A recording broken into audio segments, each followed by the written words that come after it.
l'avez dans votre portefeuille. Vous la sortez plusieurs fois par semaine, parfois plusieurs fois par jour. C'est un rectangle de plastique qui vous donne accès à de l'argent. Un accès immédiat, fluide, sans friction. Vous passez la carte, vous entrez un code et c'est fait. Vous avez payé, vous avez acheté, vous avez obtenu ce que vous vouliez. Et dans votre esprit, à ce moment précis, cet argent vous appartient. Il est disponible, il est à vous. Mais c'est une illusion dangereuse, confortable et profondément ancrée dans notre rapport moderne à l'argent. La carte de crédit n'est pas votre argent. Elle n'a jamais été votre argent. Et elle ne le sera jamais. C'est l'argent de quelqu'un d'autre, de la banque. Et cette confusion entre disponibilité et propriété est l'une des principales raisons pour lesquelles tant de gens se retrouvent prisonniers d'un cycle d'endettement dont ils ne parviennent plus à sortir. Pour comprendre le piège, il faut d'abord comprendre ce qu'est réellement une carte de crédit. Ce n'est pas un outil de paiement, c'est un outil de prêt. Chaque fois que vous l'utilisez, vous empruntez de l'argent. Vous ne dépensez pas votre argent, vous dépensez celui de la banque. Et ce prêt, même s'il semble gratuit, même s'il semble anodin, n'est jamais sans conséquence. Parce qu'il crée une dette qui devra être remboursée. Et si elle n'est pas remboursée intégralement à la fin du mois, elle génère des intérêts. Des intérêts qui s'accumulent, qui se capitalisent, qui transforment une petite dette en une grande dette. En quelques mois, en quelques années, vous pouvez vous retrouver à devoir des milliers d'euros sans vraiment comprendre comment vous en êtes arrivé là. Parce que le mécanisme est invisible, progressif, insidieux. Vous n'avez pas pris un gros crédit, vous avez juste utilisé votre carte, encore et encore. Et ces petites utilisations se sont accumulées jusqu'à devenir un problème majeur. Le problème fondamental de la carte de crédit, c'est qu'elle crée une distorsion temporelle. Elle vous permet de consommer aujourd'hui ce que vous gagnerez demain, ou la semaine prochaine, ou le mois prochain. Elle supprime le délai naturel entre le désir et la satisfaction. Vous voulez quelque chose, vous l'obtenez immédiatement, sans attendre, sans épargner, sans vérifier si vous avez les moyens. La carte dit oui, toujours. Tant que vous n'avez pas atteint votre plafond, elle autorise la transaction. Et cette autorisation crée une fausse impression de solvabilité. Vous pensez que si la carte fonctionne, c'est que vous pouvez vous permettre l'achat. Mais ce n'est pas vrai. La carte ne vérifie pas votre capacité à payer. Elle vérifie uniquement que vous n'avez pas dépassé votre limite de crédit. Et cette limite n'a aucun rapport avec vos revenus réels, avec vos dépenses, avec votre situation financière globale. C'est un chiffre arbitraire, défini par la banque, souvent bien supérieur à ce que vous pouvez réellement vous permettre de dépenser. Et cette surestimation n'est pas un hasard, c'est une stratégie, parce que plus vous dépensez, plus la banque gagne. En frais, en intérêts, en commissions. Parlons maintenant de la psychologie. Quand vous payez avec une carte de crédit, votre cerveau ne perçoit pas la dépense de la même manière que lorsque vous payez en espèces. Il n'y a pas de douleur, pas de sensation de perte, pas de contact physique avec l'argent qui part.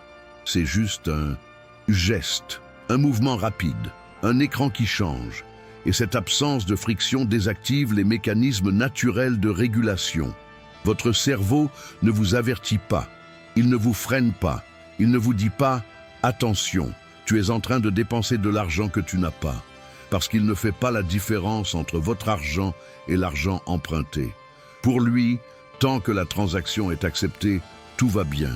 Et c'est cette confusion qui vous piège. Vous dépensez sans compter, sans vérifier, sans anticiper.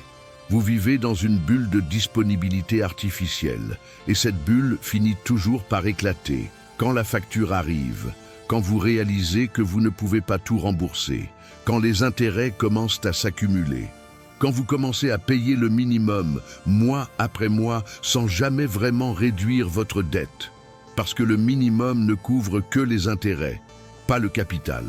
Et pendant ce temps, la dette reste. Elle stagne, elle grossit, elle devient un boulet que vous traînez derrière vous, année après année. Il y a aussi une dimension sociale. La carte de crédit est devenue un symbole de normalité. Tout le monde en a une, tout le monde l'utilise. Ne pas en avoir est presque suspect. C'est perçu comme un signe de précarité, d'exclusion, d'incapacité à gérer. Alors vous en prenez une, parce que c'est ce qu'on fait, parce que c'est pratique, parce que ça vous donne accès à certains services, à certaines garanties, à certaines facilités. Et c'est vrai. La carte de crédit offre des avantages, des assurances, des programmes de points, des protections contre la fraude. Mais ces avantages ont un coût qui n'est pas toujours visible, qui ne s'affiche pas clairement, qui se cache dans les conditions générales que personne ne lit, dans les taux d'intérêt annoncés en petits caractères, dans les frais de retard, les frais de dépassement, les frais de change. Ces coûts s'accumulent et pour beaucoup de gens, ils dépassent largement les avantages. Parce qu'ils transforment la carte en piège, en machine à endettement, en système qui vous maintient dans une situation de dépendance permanente.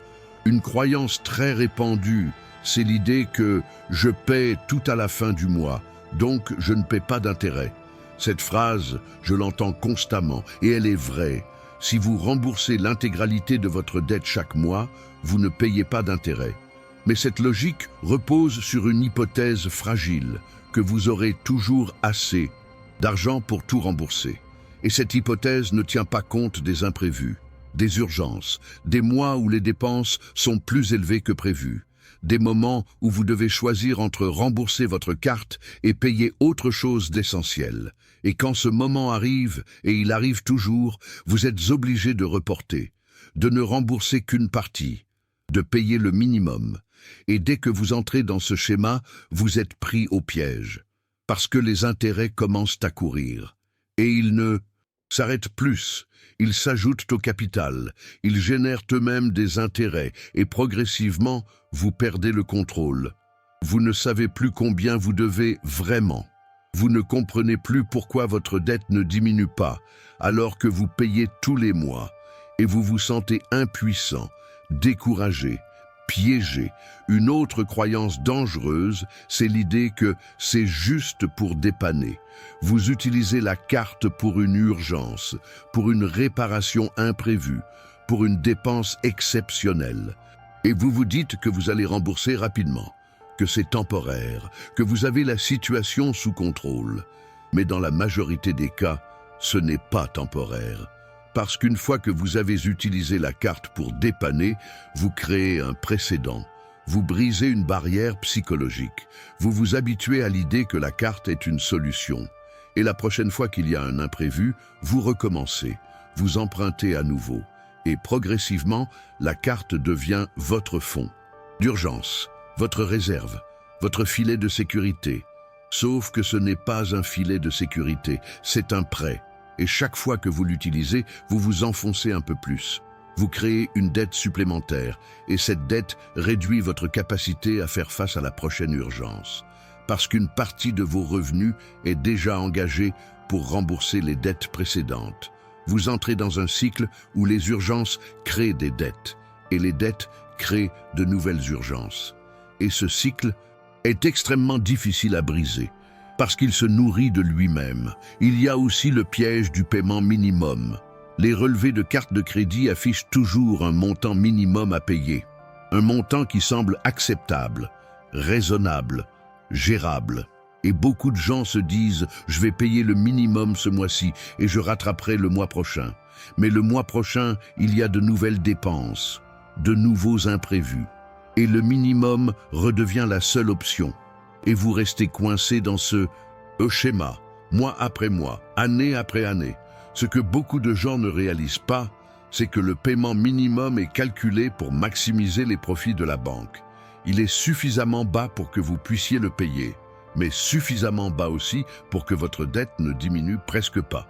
Parce que la majorité du paiement minimum sert à couvrir les intérêts, pas le capital. Si vous devez 1000 € et que vous payez 50 € par mois, il vous faudra des années pour rembourser. Et pendant ce temps, vous aurez payé des centaines d'euros d'intérêts, parfois plus que le montant initial emprunté. Et tout cela parce que vous avez cru que le paiement minimum était une solution. Mais ce n'est pas une solution. C'est un piège légal, transparent, mais terriblement efficace. Maintenant, parlons des taux d'intérêt. Les cartes de crédit ont parmi les taux d'intérêt les plus élevés du marché, entre 15 et 25% par an, parfois plus. Pour mettre cela en perspective, si vous devez 1 000 € et que vous payez seulement le minimum, avec un taux à 20%, il vous faudra plus de 5 ans pour rembourser. Et vous aurez payé près de 600 € d'intérêt. Vous aurez remboursé 1 600 € pour un emprunt de 1 000 €. C'est 60% de plus. C'est énorme. Et c'est parfaitement légal, parce que vous avez accepté ces conditions. En signant le contrat, en activant la carte, en l'utilisant, vous avez accepté implicitement de payer ces taux. Mais accepter ne signifie pas comprendre. La majorité des gens ne lisent pas les conditions, ne calculent pas les intérêts, ne projettent pas le coût réel de leur dette. Ils voient juste un chiffre sur leur relevé, un chiffre qu'ils doivent payer. Et ils paient, sans se rendre compte qu'ils sont en train de perdre des centaines, parfois des milliers d'euros, simplement parce qu'ils utilisent une carte de crédit au lieu de gérer leur argent autrement. Il y a aussi la question de la limite de crédit. Beaucoup de gens perçoivent leur limite de crédit comme un indicateur de ce qu'ils peuvent dépenser. Si j'ai une limite de 3 000 €, c'est que je peux dépenser 3 000 €. Mais c'est faux, totalement faux. La limite de crédit n'est pas un budget, ce n'est pas une recommandation. C'est juste le montant maximum que la banque est prête à vous prêter. Et ce montant est souvent bien supérieur à ce que vous pouvez raisonnablement rembourser. Parce que la banque ne cherche pas à protéger vos intérêts, elle cherche à maximiser ses profits. Et elle sait que si elle vous donne une limite élevée, vous allez probablement l'utiliser. Et si vous l'utilisez, vous allez probablement avoir du mal à rembourser. Et si vous avez du mal à rembourser, vous allez payer des intérêts. Et c'est exactement ce qu'elle veut. Les intérêts sont sa principale source de revenus. Alors, elle vous encourage à dépenser. Elle augmente votre limite sans que vous le demandiez. Elle vous envoie des messages promotionnels. Elle vous propose des facilités de paiement. Elle fait tout pour que vous utilisiez votre carte. Parce que chaque utilisation est une opportunité de profit. Pour elle, pas pour vous. Alors, comment sortir de ce piège? La première étape, c'est de comprendre que la carte de crédit n'est pas votre ami. Ce n'est pas un outil neutre. C'est un produit commercial conçu pour générer des profits. Et ces profits viennent de vous, de votre dette, de vos intérêts, de vos frais. La banque ne vous donne pas une carte par générosité, elle vous la donne parce qu'elle pense que vous allez dépenser, que vous allez emprunter, que vous allez payer des intérêts. Et statistiquement, elle a raison. La majorité des gens qui ont une carte de crédit finissent par porter une dette. Et cette dette devient un fardeau, une source de stress, une limite à leur liberté financière. La deuxième étape, c'est de traiter la carte de crédit pour ce qu'elle est. Un prêt à court terme, à taux élevé, à utiliser uniquement en cas d'urgence absolue, pas pour des achats courants, pas pour des plaisirs, pas pour étaler des dépenses, uniquement pour des situations où vous n'avez vraiment pas le choix. Et même dans ces situations, vous devez avoir un plan de remboursement clair, rapide, complet, pas le minimum, tout, le plus vite possible. Parce que chaque jour où vous portez une dette sur votre carte est un jour où vous perdez de l'argent en intérêt. Troisième étape, c'est de créer un vrai fonds d'urgence, pas sur votre carte de crédit, sur un compte épargne. Un montant en argent réel qui vous appartient, qui ne génère pas d'intérêt à payer. Ce fonds doit couvrir entre 3 et 6 mois de dépenses essentielles. Cela peut sembler énorme, cela peut sembler impossible, mais c'est atteignable. Progressivement, en mettant de côté un petit montant chaque mois, 50 €, 100 €, ce que vous pouvez. Et progressivement, ce fonds grandit. Il devient votre vraie sécurité, votre vraie protection, pas la carte, le fonds, parce que le fonds ne vous coûte rien. Il vous protège, il vous libère, il vous donne de la marge, il vous permet de faire face aux imprévus sans vous endetter. La quatrième étape, c'est de rembourser vos dettes existantes. Si vous avez déjà une dette sur votre carte, remboursez-la en priorité, avant d'épargner, avant d'investir, avant tout. Parce que cette dette vous coûte plus cher que ce que n'importe quel investissement pourrait vous rapporter. Si votre carte a un taux à 20%, vous perdez 20% par an sur chaque euro de dette. Aucun investissement sûr ne vous rapportera 20%. Donc, rembourser votre dette est votre meilleur investissement. Mettez tout ce que vous pouvez sur cette dette. Arrêtez d'utiliser la carte, bloquez-la, coupez-la si nécessaire, et concentrez-vous uniquement sur le remboursement.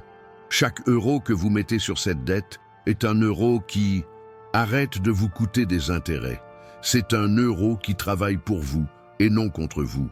La cinquième étape, c'est de changer votre méthode de paiement. Utilisez une carte de débit ou du liquide. Ces méthodes ont une limite naturelle. Vous ne pouvez dépenser que ce que vous avez, pas plus. Et cette limite est saine, elle vous protège.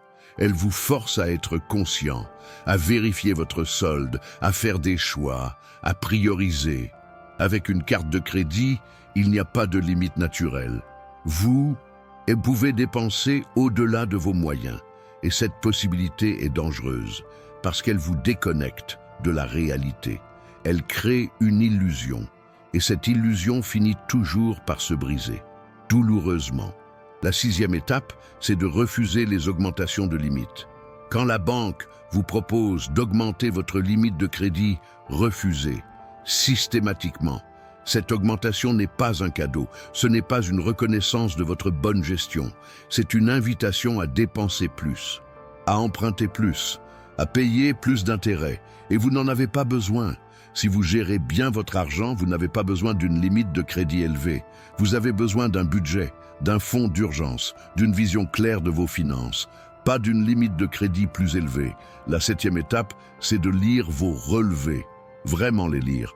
Pas juste regarder le montant à payer, regardez le détail, regardez les intérêts, regardez les frais, regardez combien vous payez pourquoi.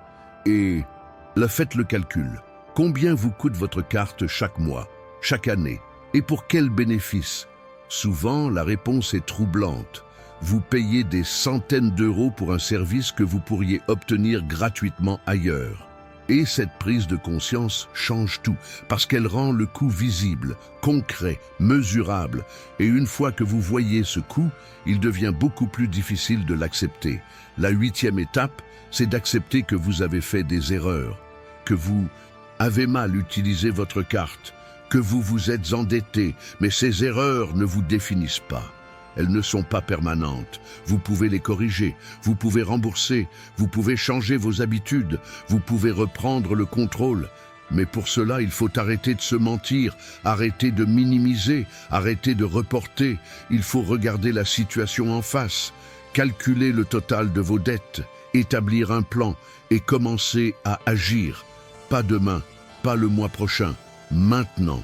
Parce que chaque jour de retard est un jour de plus où vous payez des intérêts, un jour de plus où vous restez prisonnier. La carte de crédit n'est pas un revenu, ce n'est pas votre argent. C'est un prêt coûteux, conçu pour vous maintenir dans un cycle de dépendance. Et tant que vous la traitez comme si c'était votre argent, vous restez vulnérable, vous restez en danger, vous restez dans une illusion qui finira par vous coûter cher, très cher. Reprendre le contrôle, c'est accepter cette réalité. C'est cesser d'utiliser la carte comme un substitut à une gestion saine. C'est rembourser vos dettes, c'est créer un fonds d'urgence. C'est vivre selon vos moyens réels, pas selon une limite de crédit artificielle. Et c'est difficile. Cela demande de la discipline, de la patience, des sacrifices. Mais c'est possible. Et c'est la seule voie vers une vraie liberté financière.